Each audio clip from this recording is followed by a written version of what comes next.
Hi, this is Kylie Coo. Welcome to my studio.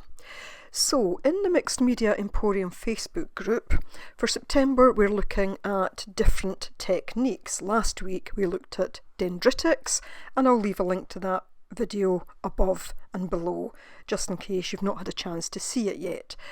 This week we are looking at chemical reactions, and I'm going to be using some basic household supplies to see what I can create, and using a number of different art supplies. So I'm just going to use these little ATC cards. They're pre-cut, watercolour, they're cold pressed, so they are a kind of rough texture. You can just see a little bit of the texture there. So 2.5 inches by 3.5 inches, and I've just got a palette plate sitting below that. So the three items I'm going to use is normal salt, so what we would call table salt. I'm then going to use sea salt. You could also use rock salt, or I think in the US it's often referred to as kosher salt. I'm just picking up that little bit there. And I'm also going to use some water that has some washing up liquid, you might call it dish liquid, in there. So I'm using fairy liquid, but something like Dawn. But I want to give this a good shake. And I put about 4 little drops in it. So I'm going to get started. I will put this on at speed though. So I'm starting with Dr. P.H. Martin's Bombay ink, and I'm using orange, terracotta and turquoise. And I'm going to water them down just a little bit, and I'm going to start with the orange, putting it onto another palette sheet and just adding a little bit of water to that. I don't want to make it too thin because obviously the ink is quite fluid already. So getting that on there, trying to just get a nice coat, and I'm going to add the table salt to this. So just putting that all over. Now I can see a little bit of a reaction. It's difficult to see on the camera, but there is a little bit of a reaction starting there already. So for the next card, I'm going to use the turquoise. Just follow the same routine. A little bit onto my palette, just a little bit of water that's on the brush. I do take some of the excess off, and I put that down as well. Both of these are lovely colours and go quite nicely together.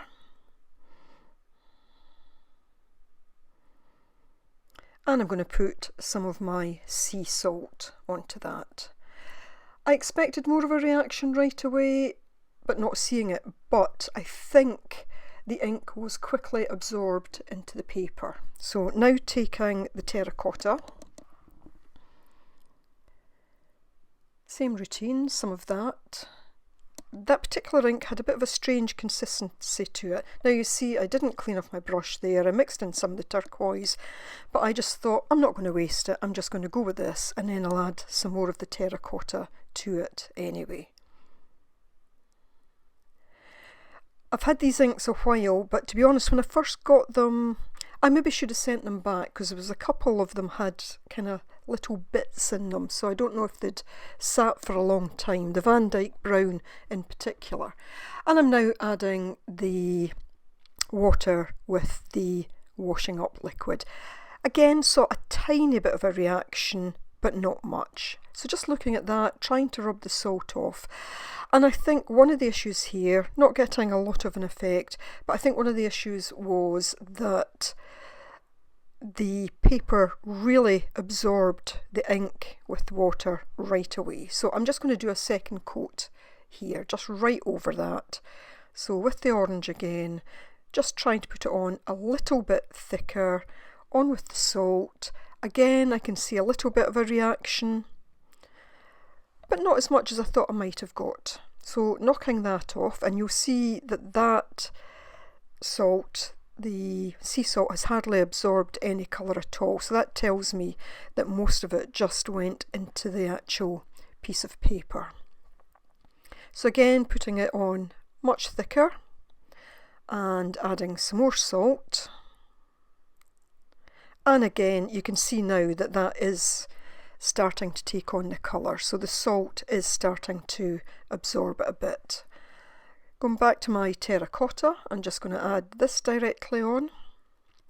Now, one of the issues about these little cards is that because they were just small pieces, and because I was adding a reasonable amount of water to them, they were starting to buckle. So some of the colour was moving towards the side. Again, with the washing up liquid there, could see a little bit, but not too much. So I decide at this point to dry these. I think I may have just over-dried them a bit, almost overcooked the salt. At this point it was quite hard to get the table salt off this card. I did get some of it, but it's almost solidified on there. It's been absorbed right into the ink itself. Knocking the sea salt off now, and that's given a nice kind of crater type textured pattern.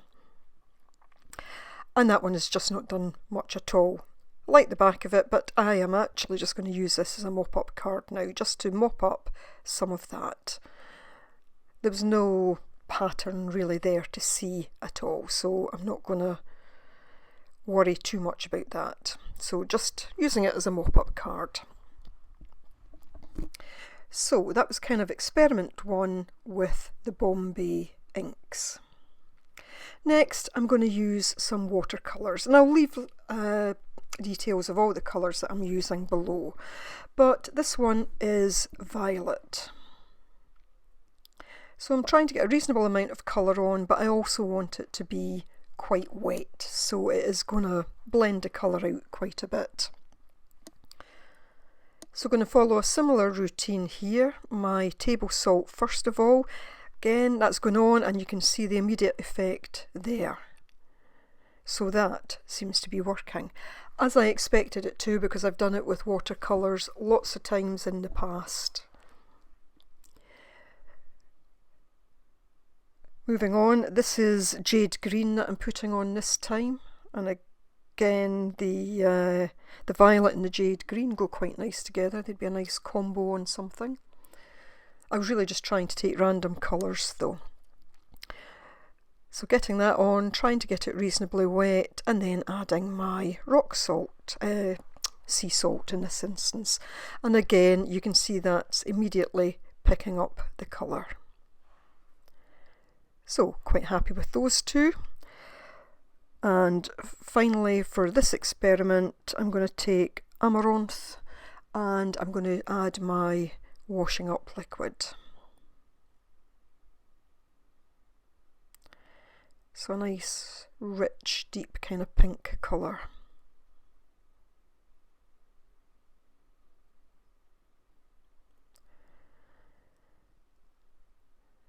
And got an effect right away. You would always get a bit of an effect anyway, even with just water, but I can see that it's doing something. But you'll see there that the colour is starting to go to each side of the card simply because the card was starting to buckle a bit. Interestingly, I'd moved the salt onto what was on the palette, and that was starting to make a nice pattern on there. So I'm now going to use some acrylics, and I'm using yellow ochre, Mars black and phthalo green.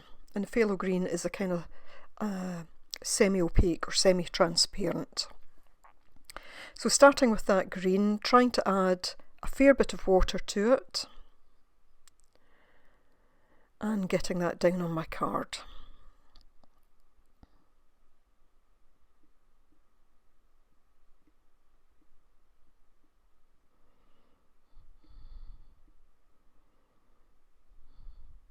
Not worried about the paint lines being in it, just trying to get a nice coverage. And on with the sea salt, the table salt. So just a very fine salt here. And here I'm not seeing it doing an awful lot, but I'm going to set it off to the side to let it dry a little bit. Okay, so now going on to the Mars black. I was quite keen to use black on at least one card to see what I got. Still a little bit of other colours on my paintbrush, but you know, not going to worry about that. So again, getting a nice wet coverage with the Mars black. And this time I'm going to add the sea salt. Not putting it all over the card, I want some gaps just so that I can see the differences.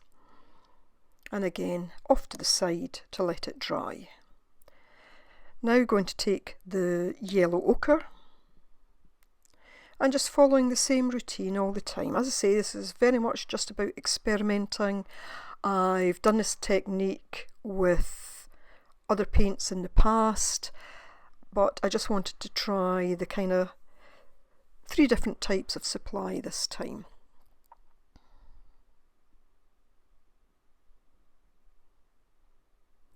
So again, getting some good coverage, making sure it's nice and wet. Give my liquid a shake again, and again you can see initially that there is a kind of reaction there. I'm going to give it another go, and definitely seeing something. It was kind of similar to when I sprayed it on the watercolour to begin with, but it does change a little bit, as you'll see, as it's kind of as the paint's running off to the side there, and just using that card again as a mop-up. Looking back at them, definitely seeing a little bit of something. I will show them in more detail towards the end though. This wasn't quite dry, but a nice bit of textured pattern there. So those of course were the watercolours. Okay, so I've now used 3 types of paint. I want to try something bigger, so I'm now going to take phthalo green, phthalo blue, ultramarine blue and Mars black. My concern about using the smaller pieces was that because the card was buckling, most of the colour was running off to the sides, which I think was also having the effect of washing some of the pattern away. So I'm going to try this on a much bigger piece of paper. This is also a piece of hot pressed watercolour paper, so it's smoother, it doesn't have that textured effect. And I've just put all my colours down in little blobs, and I'm just going to go over them all. I didn't mix it separately on a palette, I'm just mixing them here on the sheet. I want them to mix a little bit, but I want to be able to see that there are different colours in there. So adding plenty of water to this.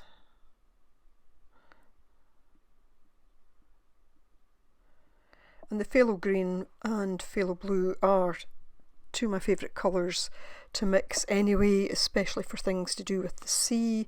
The black was just there just to give it a little bit darkness, but also the ultramarine blue, just because it's nice and bright. So really going over that well. These are Tesa paints. These dry quite quickly anyway, so I'm trying to make sure that I keep moving. Obviously I've got it on double speed, which makes it look as if it's fast anyway, but I was moving quite quickly to try and keep it wet as far as possible. Now I'm not concerned about the paintbrush lines being in it, because what I add when it reacts should start to take some of those lines out anyway. So I did add some more washing up liquid to my bottle, because I felt before that I just wasn't getting the effect that I thought I might. So I did increase the dosage and the mixture. So probably, I don't know, a good couple of squeezes of the very liquid bottle there. So that's pretty saturated now. And I've decided that I'm now just going to add the sea salt and just go right round it. I added quite a bit in the centre there because some of the water is pooling in the middle there, so I was hoping that the salt would actually act as a means of absorbing some of it. And now going on with my table salt, and you can see that the combination of the 3 is really starting to react on the page there. Starting to get some nice interesting patterns. I hadn't thought the table salt would work as well, but it actually ends up giving something quite nice here. That middle piece was so saturated, I knew this would take a long time to dry, so I've actually just taken a piece of paper towel just to start to absorb some of that. And of course it's not wasted because I will recycle that piece of paper towel.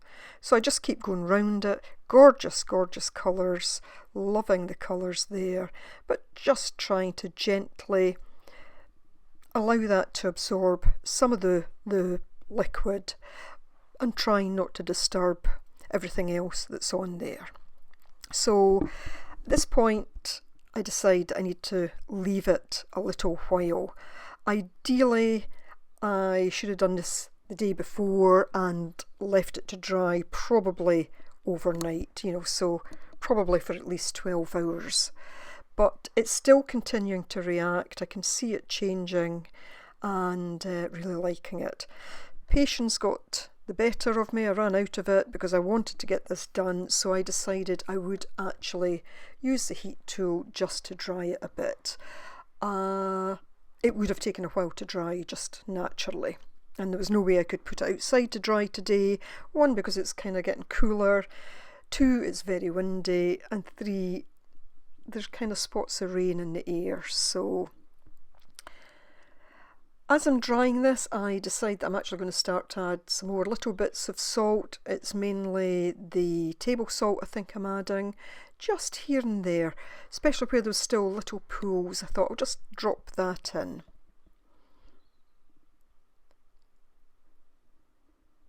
So about 15 minutes later, I had my heat tool quite high up from it. I was trying not to get too close. So I'm just taking one other piece of kitchen towel, pressing this down, just trying to get those areas that are still quite wet, and trying to do this without moving the salt too much.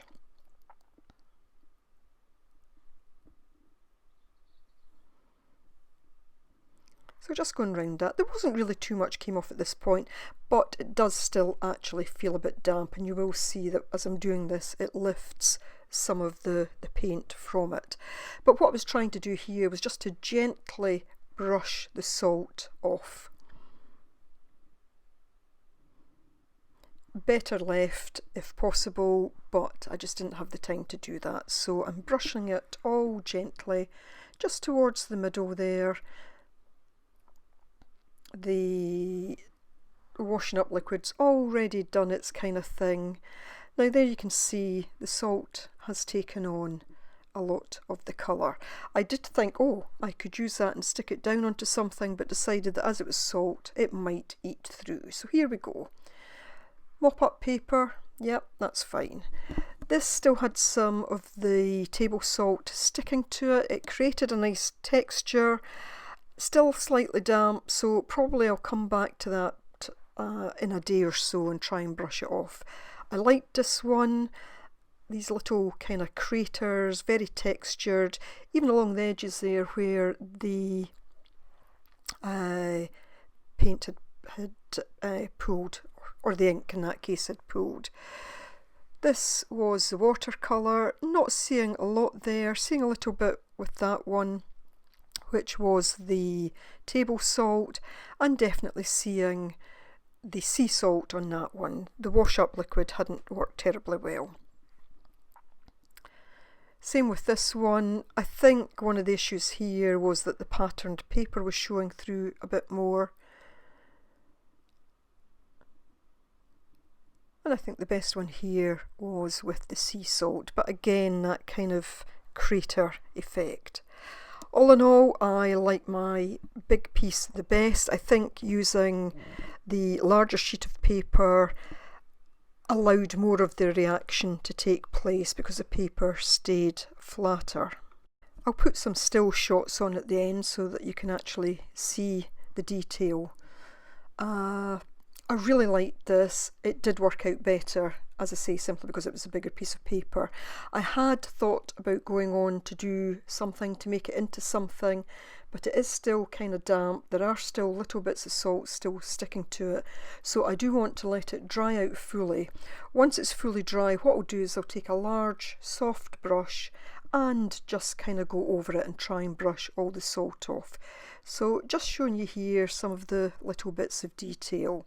So I hope this is something you would like to try, and look forward to seeing what you create. Just showing you little more bits of detail and interest there.